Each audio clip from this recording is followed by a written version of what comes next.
کہتے میں نے سنا تھا کہ نافرمان کی روح بہت مشکل سے نکلتی ہے اور جو نیک لوگ ہوتے ہیں ان کی روح آسانی سے نکلتی ہے. تو میں تو جب گیا یورپ میں تو میں نے بہت سے گوروں کو بڑے آرام سے مرتے ہوئے دیکھا اور بہت سے نیک لوگوں کو بڑی مشکل سے مرتے ہوئے دیکھا. تو یہ کیا ہے؟ تو کہہ رہے مجھے تو اسلام کے بارے میں اشکالات شروع ہو گئے. میں نے کہا آپ نے جن سے یہ تقریر سنی ہے نا کہ نیک لوگ کی روح آرام سے نکلتی ہے، بروں کی مشکل سے نکلتی ہے، انہوں نے آدھی بات بتائی ہے، پوری نہیں بتائی. میں نے کہا یہ تو صحابہ کے دور میں نے کہا اگر آپ حدیثیں پڑھ لیتے ایک آیت سے کبھی تھوڑی مسئلہ حل ہوتا ہے. آپ کسی کی ایک بات لے رہے ہیں، دوسرے موقع پہ جو اس نے تشریح کی ہے وہ آپ نہیں لے رہے. میں نے کہا معاذ اللہ، اگر کسی کی کوئی موت کی کسی کو بہت تکلیف ہو رہی ہے، یہ اس معاذ اللہ اس کے برے ہونے کی علامت ہے، تو یہ تو پھر کفر ہے. حدیث میں آتا ہے کہ آپ صلی اللہ علیہ وسلم کو موت کی تکلیف دوسروں سے زیادہ ہوئی ہے. آپ صلی اللہ علیہ وسلم فرمایا اوعکو کما یوعکو رجلان منکم، مجھے بخار میں اتنی تکلیف ہوتی ہے جتنی تم میں سے 2 آدمیوں کو ہوتی ہے.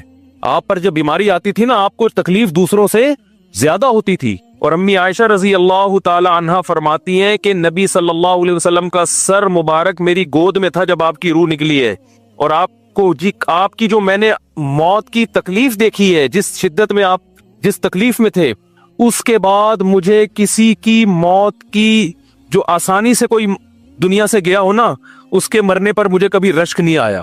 رشک کا کیا مطلب؟ کہ بھئی یہ اتنی آسانی سے چلا گیا تو اس کا مطلب یہ زیادہ اچھا تھا، اور معاذ اللہ آپ صلی اللہ علیہ وسلم کے اعمال کم تھے، تو یہ تو ممکن نہیں ہے نا. کہتے ہیں مجھے کبھی کسی پہ رش نہیں آیا کہ آرام سے مر گیا تو بہت نیک ہوگا. ٹھیک ہے نا، بہت مشکل ہے سمجھانا. امی عائشہ فرماتی ہیں کہ یعنی امی عائشہ کی حدیث کا مفہوم بیان کر رہا ہوں کہ نبی صلی اللہ علیہ وسلم کی موت کے وقت جو تکلیف کی حالت تھی، اس کو جب سے میں نے دیکھا ہے، تو امی عائشہ کی بات کا خلاصہ یہ ہے کہ اب اگر میں کسی کو دیکھتی ہوں نا کہ آرام سے روح نکل رہی ہے، یعنی آرام سے مر رہا ہے، دنیا سے جا رہا ہے، تو مجھے اس پہ رش نہیں آتا کیونکہ بہت نیک ہوگا. کیا مطلب؟ اس کا نیک عمل سے تعلق بولتے کیوں نہیں ہے. لیکن ہمارے ہاں سارا مدار کس پر ہے؟ مرنے کے بعد شکل کیسی ہے اس کی؟ آڑا ترشا ہو گیا تو جہنم میں جا رہا ہے اس کا مطلب. اور اگر مرا ہوا ہے، دانت کھلے میں، ایسا لگ رہا ہے مسکرا رہا ہے، سیدھا کہاں جا رہا ہے؟ او بھائی، اگر خدا نخواستہ کوئی لکوے کا مریض تھا، کوئی فالج کا مریض تھا، وہ تو مرے گا تو اس کا تو بیچارے کا ہوگا تھوڑا سا چہرہ بھی ٹیڑھا ہو سکتا ہے، کچھ بھی ہو سکتا ہے، نیک لوگوں کا بھی ہو سکتا ہے. تو مدار کس پر ہے؟ اعمال پر. اور نیک لوگوں کو بعض دفعہ موت کے وقت ڈبل تکلیف دی جاتی ہے. ایک تو اس لیے دی جاتی ہے، یا تو اس لیے کہ کوئی گناہ ان کا باقی رہ گیا ہوتا ہے.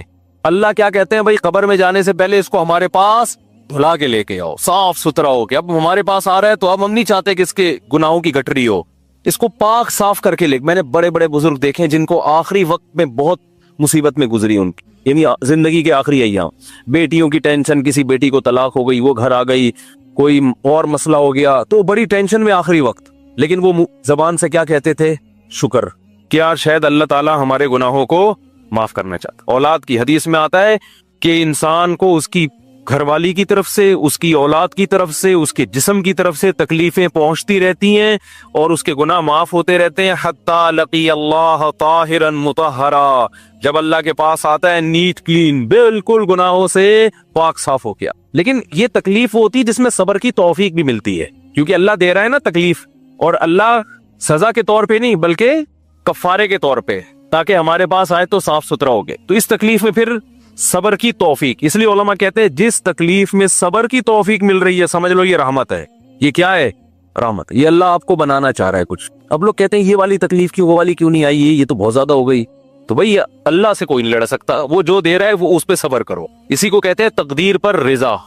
کیا قبر والے سنتے ہیں؟ اگر نہیں سنتے تو ہم یہ دعا کیوں پڑھتے ہیں، السلام علیکم یا اہل القبور؟ وہ تو سنتے ہی نہیں.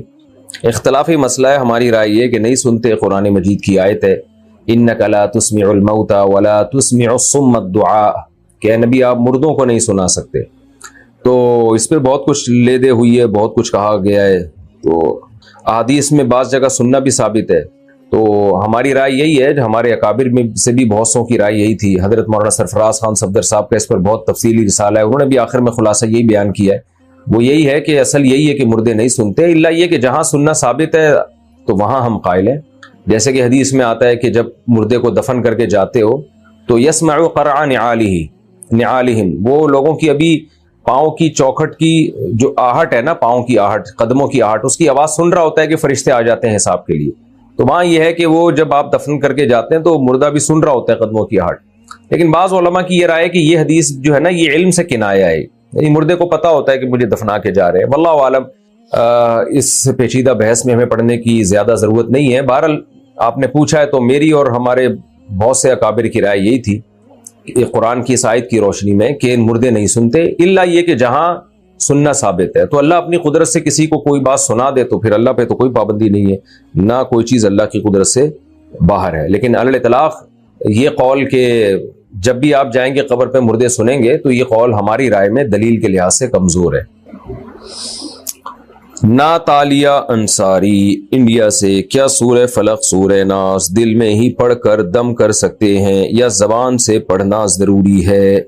دل میں پڑھ کے نہیں دم کر سکتے بھائی، زبان سے پڑھنا ضروری ہے، زبان سے پڑھ کے دم کریں. سعودی عرب سے کسی نے پوچھا، انڈیا اور پاکستان سے جو لوگ مسجد وغیرہ کے لیے چندہ کرنے آتے ہیں تو کیا ایسا کرنا جائز ہے؟ کیونکہ یہاں کی گورنمنٹ نے تو پابندی لگائی ہوئی ہے، وہ لوگ گورنمنٹ سے چھپ کر ایسا کر رہے ہوتے ہیں.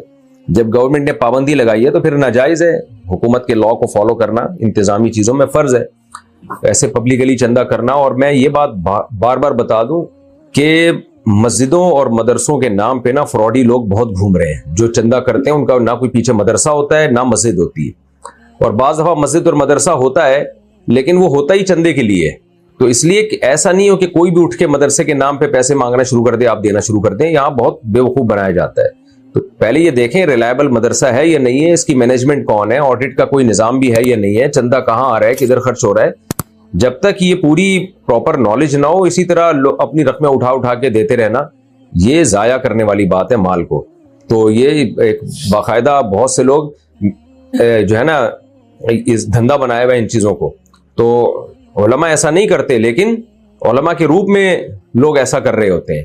کسی کے چہرے پہ تھوڑی لکھا ہوتا ہے کہ یہ عالم ہے، مفتی ہے، فراڈی ہے، کیا ہے. تو لوگ علماء کا گیٹ اپ بنا لیتے ہیں. یہ جتنے روحانی عامل ہیں انہوں نے اپنے نام کے ساتھ مفتی لگانا شروع کر دیا، مفتی فلاں مفتی فلاں. تو پاکستان میں کوئی پابندی تو ہے نہیں، کوئی بھی مفتی کہہ دے. حالانکہ روحانی عامل تو شریف انسان ہو، یہ بڑی مشکل سے، یعنی بہت ہی کوئی ایسا ریئر کیس ہوگا تو ہو گیا ہے گا، ورنہ مفتی کہاں سے ہو گیا وہ. تو اب روحانی عاملوں پہ میں مزید زیادہ نہیں بولتا. تو اس لیے جو ہے نا یہ جو بعض لوگ ایسا کرتے ہیں کہ چار دیواری کھڑی کی اور کچھ یتیم بچے لا کے رکھ دیے اور پھر نوٹ چھاپنے کی مشین بن جاتے ہیں. لوگ ان یتیموں کے چہرے دیکھ دیکھ کے پیسہ دے رہے ہوتے ہیں. وہ جو مدرسے کا